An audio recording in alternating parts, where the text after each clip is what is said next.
Hi అండి, నమస్తే. Welcome back to my channel. ఇవాళ వీడియోలో దోసకాయ టమాటా కర్రీని ఎలా చేయాలో చూపిస్తాను.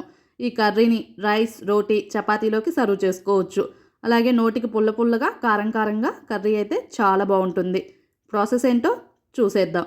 ముందుగా స్టవ్ ఆన్ చేసి ఒక ప్యాన్ పెట్టుకోవాలి. దీనిలోకి 1 టేబుల్ స్పూన్ ఆయిల్ వేసుకోవాలి. అలాగే 1 టేబుల్ స్పూను పోపు దినుసులను వేసుకొని ఫ్రై చేసుకోవాలి. ఒక ఆనియన్ను ఇలా చిన్న ముక్కలుగా కట్ చేసుకొని వేసుకోవాలి. అలాగే ఒక పచ్చిమిర్చిని కూడా ఇలా చీలికలుగా కట్ చేసుకొని వేసుకోవాలి. కొంచెం కరివేపాకును కూడా వేసుకొని ఇలా ఫ్రై చేసుకోవాలి.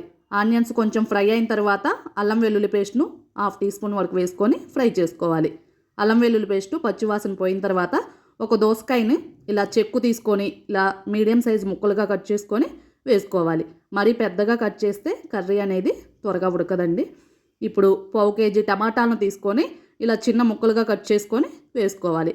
మొత్తం అంతా ఒకసారి కలుపుకొని దీనిలోకి 1/2 టీ స్పూన్ పసుపును, రుచికి సరిపడా ఉప్పును, 1 టీ స్పూన్ రెడ్ చిల్లీ పౌడర్ను వేసుకోవాలి.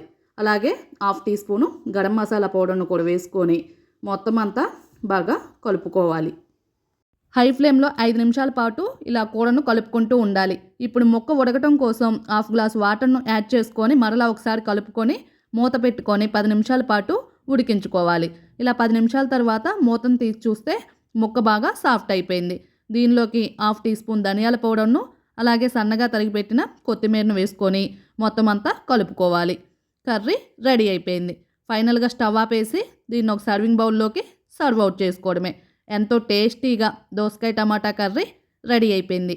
ఈ కర్రీని రైస్, రోటీ, చపాతీలోకి సర్వ్ చేసుకోవచ్చు. నోటికి పుల్ల పుల్లగా, కారం కారంగా టేస్ట్ అయితే చాలా బాగుంటుంది. ఇంకెందుకు లేట్, మీరు కూడా ఒకసారి ట్రై చేసి ఎలా వచ్చిందో కామెంట్ బాక్స్లో తెలియజేయండి. మీకు ఈ వీడియో నచ్చితే లైక్ అండ్ సబ్స్క్రైబ్ చేసుకోండి. Thank you for watching.